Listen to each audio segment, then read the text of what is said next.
Here we go. Just a single, well, oh, I tell you that, a double 150.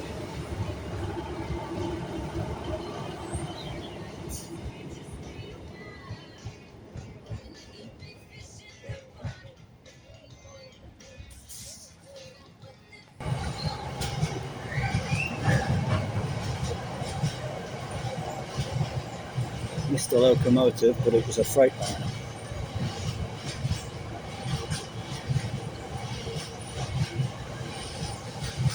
With much remembered with wagons.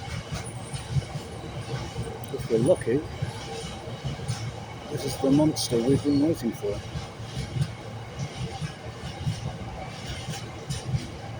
Oh yes, it was. Look at that.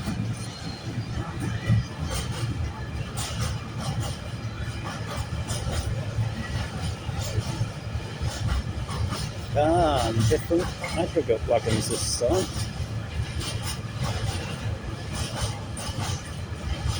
Interesting artwork on the side.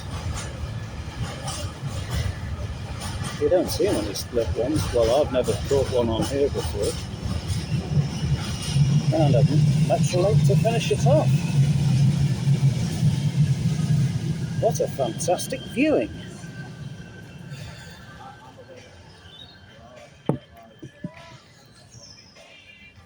Okay.